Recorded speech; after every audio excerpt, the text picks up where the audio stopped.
বসত বাড়ির জায়গা একসাথে আমার ভাই নিয়েছেন, কিন্তু তিনি আমাকে দিয়েছেন 7 জায়গায়। এ ব্যাপারে শরীয়তের মাসআলা কি? এ ভাই সম্ভবত জানতে চাইছেন, বাবার সম্পদ ভাগ হওয়ার সময় কোনো ভাইয়ের গায়ে জোর ছিল, উনি এক জায়গায় ওনার সব বুঝে নিয়ে নিছেন, আর অন্য ভাই বোনেদেরকে এক একজনকে এক এক খেতে এক এক বিলে দূরে দূরে জায়গা দিয়ে দিছেন। তো এরকম যদি করে কোনো ভাই, সে জালিম, সে অপরাধী, সে গুনাহগার হবে। কারণ বাবা বা মা মারা গেছেন বা যে কেউ মারা গেছেন, তার সম্পদ দেখতে হবে মোট কোনটা কোনটা কোথায় আছে, এই সবগুলার মূল্য কত বের হয় সেই অনুযায়ী ভাগ হবে।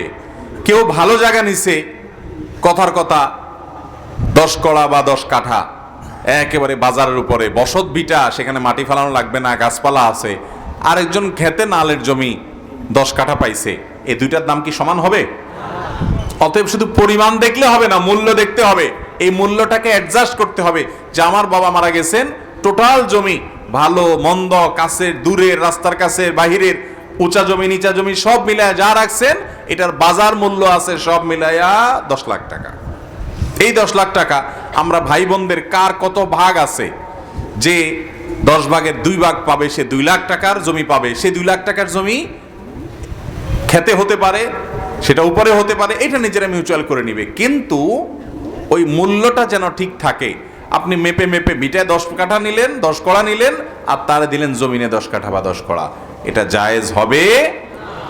বিশেষ করে বোনদেরকে বলা হয় বেশিরভাগ ক্ষেত্রে, বলে বোনরা তোমরা বিটার জায়গা পাবা না, তোমরা কি পাবা, তোমরা ওই হাতরত থেকে নিবা, আছে না নাই, তোমরা বিলের থেকে নিবা।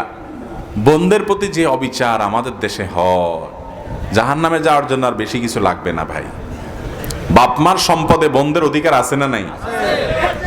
বলে যে বিয়ে শাদী দিছি না, তাদের পিছনে টাকা পয়সা খরচ করছি না, আর বিয়ে শাদী দেওয়া তো কর্তব্য, তাই বলে এটা কাটা যাবে